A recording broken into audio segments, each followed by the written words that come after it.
Good day, everyone. This is a Group 1, and this is a report, Materials in Manufacturing. So, introduction. The materials used when in manufacturing vary wildly depending on the type of product being produced. So, kini mga materials, nagbase ni sila sa mga product nga ilang i-release. The manufacturing also is process involved and the desired properties in the final product. Each material category has its own set of properties that make it suitable for certain applicants.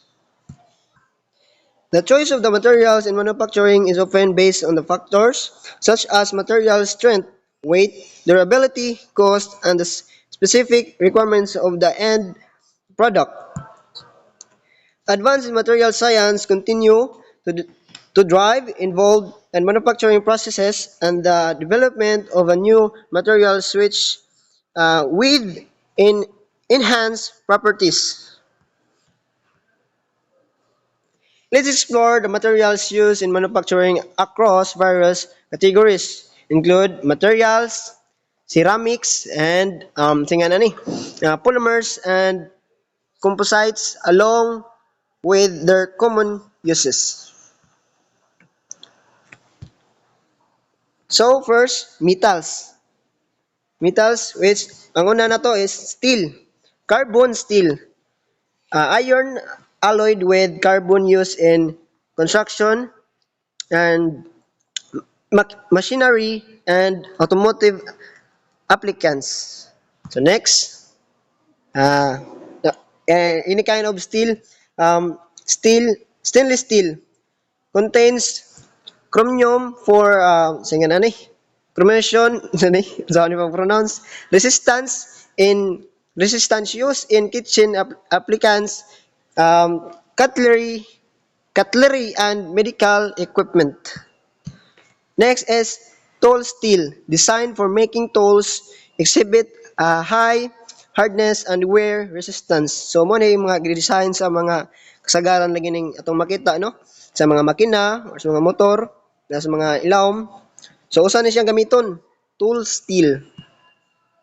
So next, the aluminum. Aluminum alloys. Lightweight and resistant used in aerospace, sa mo ni pagbasa. Automotive and packing. So next, aluminum extrusion, commonly used in construction and manufacturing of frames and structures. So usa ni sa mga makita nato kasagaran na sa mga industry or wa kadto ka ni pero makita ni nato sa nasa mga hardware. So mo ni siya. So next are copper. Copper alloys, brass, bronze, or electrical wiring, plumbing, and dura, decorative items. So mo ni siyang matikita no mga lock sa mga outlet or any kind nga mga bronze. So copper foil used in electronics for conductive process. So ato ni makita sa mga kuan sa mga speaker. So next, iron. So mo na siya mga kaha, mga gamiton or nasa mga gate nga mga yayaman. So iron, cast iron high carbon content used in engine or blocks, pipes and cookware. So napo din siya makita sa mga blocks no or content or mga engine tapos mga makina napoy klase-klase ito dining atong gitawag og mga steel. So brought iron low carbon content and decorative and ornamental applicants. So next, titanium. Okay. Next, titanium alloys, lightweight and corrosion resistant use in aerospace, medical implant and sporting goods. So nickel. Nickel provides the corrosion resistance and high temperature strength used in aerospace, mechanical process and electronics. So kining mga makita na to kasagaran na familiar na siya kadung nga steel kayo or mga alloy nga makita na to. So next, lead.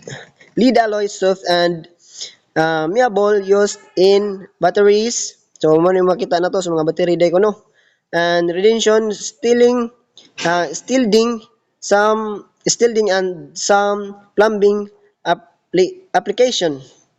Zinc alloys used in die casting for various products such as automotive components and hardware. So makita ni nato sa garan ingon diri nga sa mga sakyanan or sa mga hardware or any kind sa mga automotive nga ilang mga buluhaton. So magnesium alloys lightweight in used in aerospace, automotive and electronics device. So example ani kining nay gitawag nila makita nato diri dai camera or camera ba ni sumurag Canon.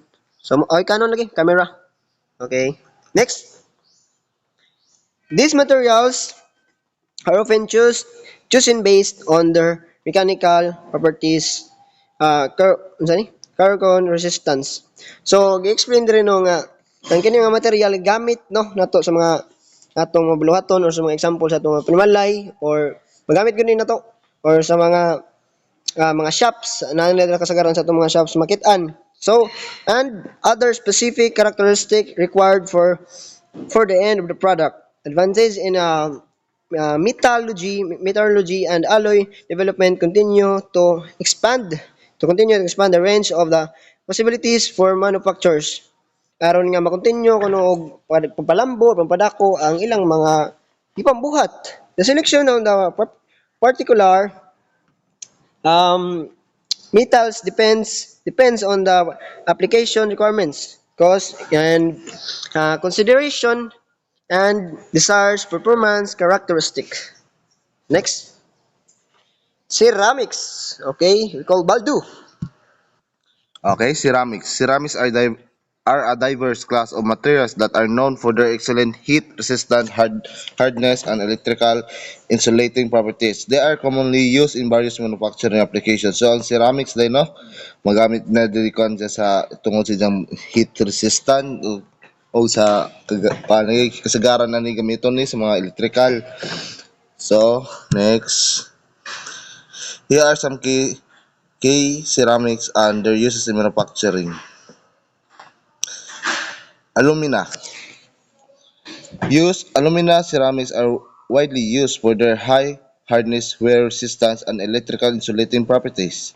So, ang application nila commonly found in cutting tools, ball, ball bearings, spark plugs, and insulator. O, diha makita na to ang ang material sa alumina. So, zirconium oxide. Zirconia ceramics are known for their high strength, toughness, and resistance to wear and corrosion. So application nila used in cutting tools, medical implants, dental crowns, and high performance valves. So makita nato ni sa mga kana sa mga medical na sa mga nagamiton nila sa mga gunting nga na pwede ni makita nato kana sa mga implants kanang ipangbutang sa ilang mga lawas kanang kabanda mo ni murag na mga kuan silang lawas bakal-bakal sa kanya. Sakto kabantay mi. Okay, next. Silicon carbide. Use. Silicon carbide ceramics have high thermal conductivity and are resistant to corrosion. So, yung application used in abrasive machining, brake discs, and structural components in high temperature environments. So, kini dahing silicon carbide mo na sa mga mag-iingon din na high temperature environment. So, mana sa mga brake, kabawag dali na mga kuha ng brake, kana sa mga machining, sa mga init, diha na magamit siya sa silicon nitride. Use silicon nitride ceramics offer high strength thermal shock resistance and wear resistance. So yung application found in ball bearings, cutting tools, and engine components for aerospace and automotive industries. So nari sa kuan ni kasagaran makit-andi ay sa mga automotive kanang sa ilang mga kuan sa mga sakyanan, sa mga unsa pa na diha na po na sa cutting tools na kan silicon nitride. Porcelain.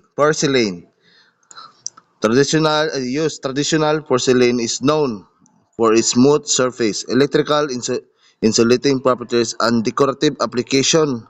So, ang application, commonly used in tableware, insulators, and decorative items. So, mani sa picture, makita nato atong porcelain na sa mga base, o mga tableware, kanang mga pangutang nato sa mga kuan, mga flower base. Steatite. Steatite ceramics have good electrical insulating properties and thermal shock resistant. Application used in electrical insulator, resistor cores, and heating elements. Oh, man is picture kita man is picture man is da. Ngani ang kuan steatite. So next, ang itong corderate. So use corderate ceramics have low thermal expansion and good thermal shock resistance. So kuan na low thermal expansion pero sa shock resistance lig-on siya kay murag kanang labi ng mga tagak. So ang application found in catalytic converters, cane furnitures and component for heating appliances. Oh, si money sa picture. Rates no.